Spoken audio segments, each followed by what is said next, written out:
সকলকে জানাই চাষি তথ্য পেজ থেকে স্বাগতম। চাষ করা হয় মাটি চাষ এত সুন্দরভাবে করা হয় যেন মাটির গভীর পর্যন্ত আপনার মাটিটা সুন্দরভাবে নাঙল বা গরু চাষ গরু এটা বলা হয়ে থাকে। তো এটার মাধ্যমে কি করা হয়ে থাকে, দুইবার তিনবার আপনার গরুটা জমিতে, তারপরে এই যে এইভাবে মনে করেন ছড়িয়ে ছিটিয়ে ফেলানো হবে। ছড়িয়ে ছিটিয়ে ফেলানোর কিছু একটা কারণ রয়েছে, কারণটা হচ্ছে আপনি যখন রয়েছে ওগুলো একটা একটা করে হাতে নেবে এবং সিঙ্গেল একটা একটা করে মনে করেন লাইন বরাবর আমাদের যে সকলকে জানাই চাষি তথ্য পেজ থেকে স্বাগতম।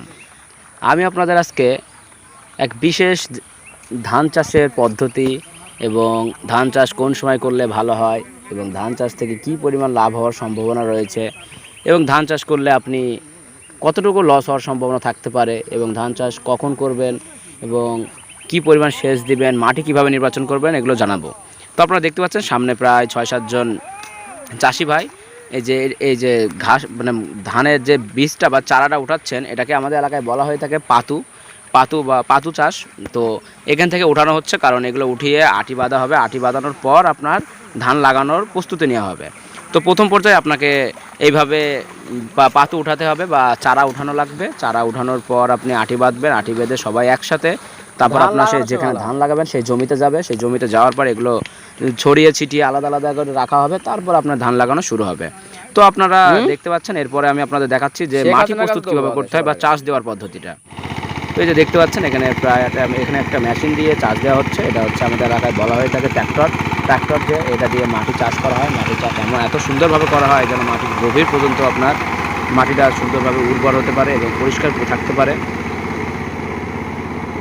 এভাবে চাষ দিলে আপনার মনে করেন অনেক গভীর পর্যন্ত আপনার চাষ দেওয়ার সম্ভাবনা থাকে এবং মাটির নিচে যদি কোনো আগাছা থাকে এবং উপরে যদি আগাছা থাকে সেগুলো উঠে যায় এবং উঠে সেগুলো আপনি চাইলে ফেলাই দিতে পারবেন। তো এইভাবে চাষ দিলে আপনার মাটির উর্বরতা বৃদ্ধি পাবে এবং ধান লাগানোর সাথে সাথে আপনার ধানটা লেগে যাবে এবং ধানের প্রচুর পরিমাণে আপনার যে পুষ্টি বা ধানের যে মানে উর্বরতা সেটা আপনি ফিরে পাবেন।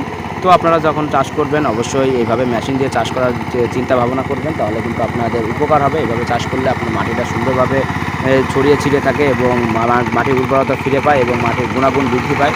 তো আপনারা এরপরে দেখতে পাবেন কীভাবে মানে চাষ দেওয়ার পর আপনার মাটিটা নতুন করে প্রস্তুত করতে হয় এবং সমান করতে হয়। তো আপনারা দেখতে পাচ্ছেন আমাদের এলাকায় এটা চাষ করা হয়ে থাকে গরু দিয়ে এটাকে গরুর নাঙল বা গরু এটা বলা হয়ে থাকে। তো এটার মাধ্যমে কি করা হয়ে থাকে, দুইবার তিনবার আপনার গরুটা পুরো জমিটা মনে করেন এপাশ থেকে ওপাশ করবেন এবং জমি এর সাথে একটা মই দেওয়া রয়েছে, পিছনে মই দিয়ে আপনার মাটিটা সমান হয়। এটা দিয়ে করা মানে চাষ দেওয়ার পর এটার পদ্ধতি হচ্ছে যে চাষ দেওয়ার পরে এটা দিয়ে সমান করতে হয়। সমান করলে আপনার জিনিসটা ধানটা লাগাতে সুবিধা হবে এবং বুঝতে পারবেন যে মাটিতে কোন জায়গায় সমস্যা রয়েছে কিংবা সমস্যা নেই। তো এরপরেই মনে করেন একটা ধাপ রয়েছে, সেই ধাপটাই আমি আপনাদের সাথে দেখাবো যে কিভাবে ধান লাগাতে হয়। তো এইভাবে চাষ দিতে থাকবেন। এইভাবে চাষ দেওয়ার পর মাটিটা সুন্দরভাবে সমান করবেন।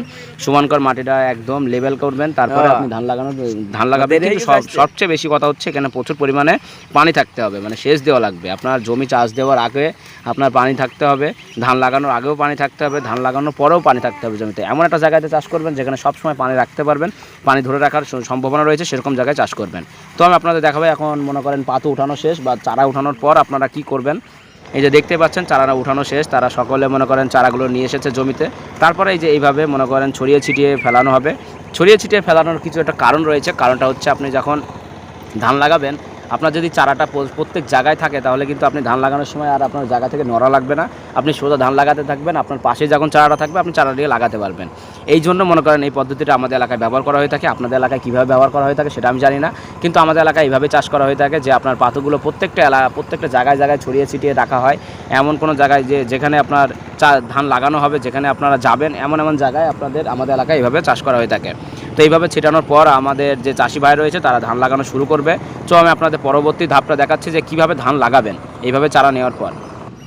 তো এই যে দেখতে পাচ্ছেন আমাদের যে দাদারা রয়েছে, তারা ওই যে পাশে দেখতে পাচ্ছেন ওই যে চারাগুলো পড়ে রয়েছে, ওগুলো একটা একটা করে হাতে নেবে এবং সিঙ্গেল একটা একটা করে মনে করেন লাইন বরাবর আমাদের যে চাষি ভাইরা রয়েছে ধান লাগায়।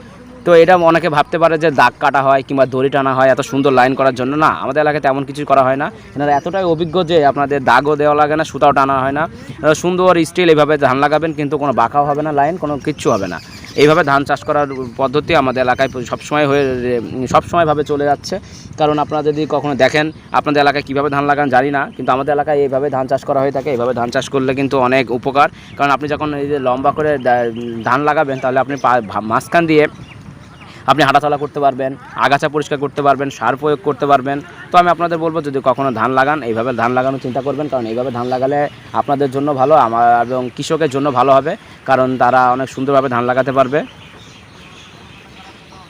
তো সকলকে জানাই ধন্যবাদ যারা ভিডিওটি দেখেছেন। যদি ভালো লাগে অবশ্যই লাইক, কমেন্ট, শেয়ার, সাবস্ক্রাইবার করবেন এবং আপনাদের অনুপ্রেরণায় আপনারা যদি সাবস্ক্রাইব করেন আমার কাছে ভালো লাগবে, অনুপ্রেরণা হবে এবং আমি আরও নতুন নতুন ভিডিও আপনাদের মাঝে উপস্থাপন করতে পারবো।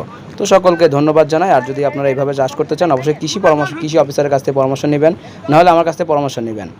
আমার যোগাযোগ নাম্বার দেওয়া থাকবে। তো সকলকে জানাই ধন্যবাদ।